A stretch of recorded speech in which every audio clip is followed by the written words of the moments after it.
लगी लेके खोट के में किया ना घरे ले तो दोबारा आ जाइए। अरे चला भौजी सुना ना हम अपन साथ खइबू ना पोटी करिया हो जाई। चला तो के बताओ हरी में चला खेलने हरी में ना लीडो छक्का खेलबू ना लीडो छक्का। देखा मोबाइल ले क्या लिया भैया का छोरा बताऊं बताई रहरी में ना सियार होला हम कब्बू भूलियो के ना ए ना हम सो आई आइडिया देखा एक आदमी ना तू घरे लीडो छक्का ना खेलता ओ मन चला ना लगेला आय चारू चार चला चारू कर दे भौजी देख लिया ना जी तो ना जानती भौजी ना हरी में का मजा कुछ औरे होला। हम के ना चाहिए मजा हम घरे लीडो खेलब साखिया खातिर चला ना चल भौजी पहले ठीक है जबरदस्ती करता रहा है मम्मी बैठा है यही खातिर का अपना भैया का ए जे खेले के ना रे हो हरिया में अंदर बा हम चलाओ जी आवा चला लो मार हो गया भैया चल मार मुर के लेके आवता रहो एक ही को तो चला जबरदस्ती करता रहो कहां बोलो ए जे बड़ा मस्त जे ये भौजी ए पहले ही से देखो जगह देख के गोर लहलो बैठा पहले ही देख के गोर दा करे दे भैया यही खातिर अपन भैया का फोन चुरा के लेला ह ना ए तो हमने के अंतर में खेल के चल जा काल के डेरी ले खेले की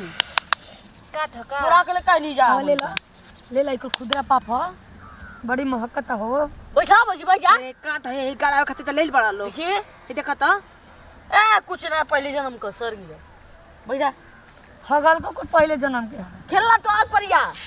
बैठा यही खातिर के भौजी चल एथी खेलाई बा भैया ई बात थियो का तू हमार पार्टी हुआ का से तू इनकर पार्टी हुआ का से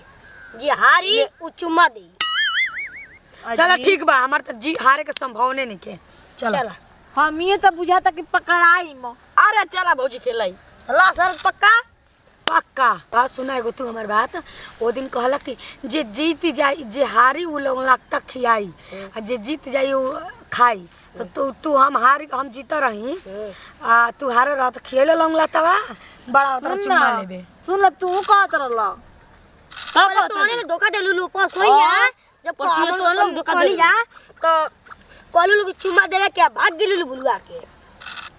या लोहा दे देवर हड़लो तो चुमा मंगबो आ देखा उम्मा से उम्मा कट गइल दोनों मिला के आ ई वाला दिया लो जीते के तो ओए ओए हम छक्का गई बात तू का चलू ओए ओए दू को छक्का ये ना खेलते हम ओए ओए हम मारो आई बता तेरा चुम्मा मांगे में लाज ना लगेला हो लाज कैसन बात कल कहती थी बालो कहां से कुल सीखे लन लो काहे तू ही सिखैले होगा पक्का कैले होके ये छक्का हम ना जानतनी कि छक्का गोटी खेले में देवर मांगलो को चुमा ओ छक्का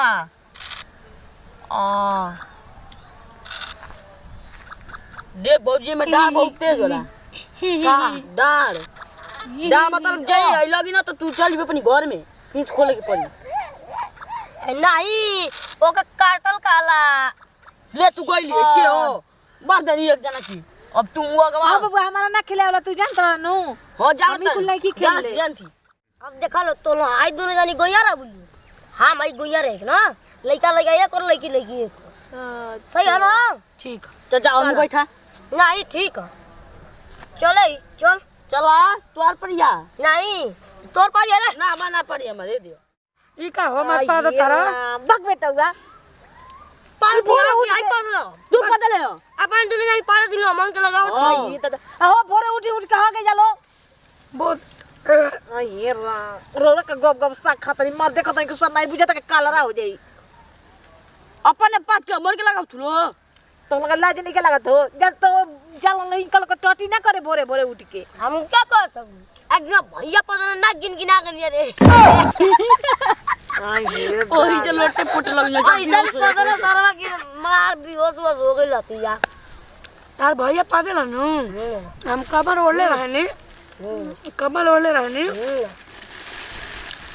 तो कमल निकाल के फेंक देबे इतना बदबू वाला वैसे ही तू पागल था हां उल्टी आवे लागेला देख ली खेला त बोला ही बाई जा बाकी यो बड़का कांड हो जाई रहरी में लीडो छाका बे भौजी तन धीरे धीरे बोल के सुनी तो अरे भौजी का धीरे धीरे बोली जा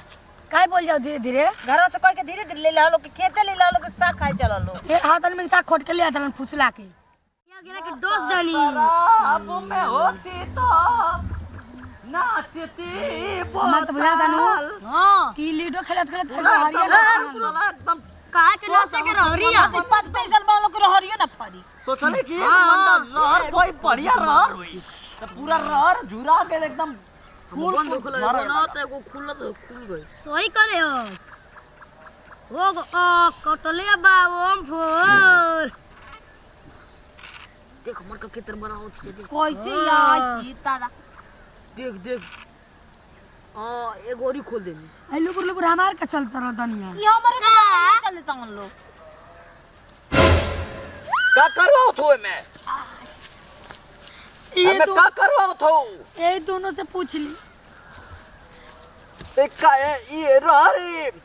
लीडो छका खेल का लीडो चका ना खेल ए देनी बाबा हम का सही बैठल हम नहीं सा जा कोटे आईनी अनु तो पकड़ के जबरदस्ती खेलावत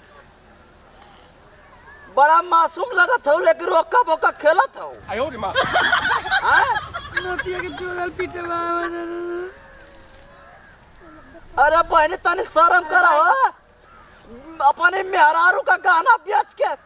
1 किलो रहर पौले तनी शर्म करा कुल घोर के पी गइल हो कैसे बोलता नहीं जीजा है हां कहो बाजी के देख के लाइन मार लाइन मार होता क्या हां चलाक बन धवा लाइन मारते हम तो का करत बा मन बोला बोला देख के बाबूजी के मरी सोचा बाबा के डिमांड पे चढ़ा लई सर हम लाइन मारते हो के लाइन मारते हो लाइन मार के मरिया सर ओ सरवा अब तो लोग का होई ए बुढ़ऊ हां मैंने के तू क्या कर बता लाइट आई देखे बड़ा बड़ा चुत्तर ध के आई मारलो कुत्तर गल्लू लो ई कैसे बेशर्मी नियन बतियावत रहो जकर हरिया का भइलिया ए बुढ़ऊ तार नजरी के पानी गिरल का कैसे बतियावत तड़ नजरी का हां नजरी का पानी ना पूरा शरीरिया का पानी खत्म या चढ़ाईबू 2-4 बोतल अरे इज्जतदार होइसे ना बतियावेला लांगा हमें इज्जतदार ना बेइज्जती है बोल ना बेइज्जती है रे पूरा रहर बोली तारा गांव घर के ससुर हड़े से छोड़ देता है मन हमें के क्या करनी जे तारा हरिया में त ली अरे तोरे गांव घर का त आए त हम छोड़ देत है न त तोहन के ना बुढ़ावा के धक्का मार नचा देती बुढ़वा घटिया लगता घटिया आई देखो भाग रे छुट्टी त बेटा जाबू ना त पूरा कर दे लगबू पतंगा मारे बिना झुलुआ का पुतना वो में मर देखा हो बे शर्मी यूनियन कहीं का एक मंडा रहर बोलाई रहरिया में आके कुल लीडो छक्का खेलत है सो अरे तो पा जाए बने ना त गाल काटबी हवा अब मिठाई बटी न यारा में बुझलू जनता ना उला बेसानी में बेतमीज कहीं का पूरा मर रहा फिर रहर हमर नाश का गने दो हां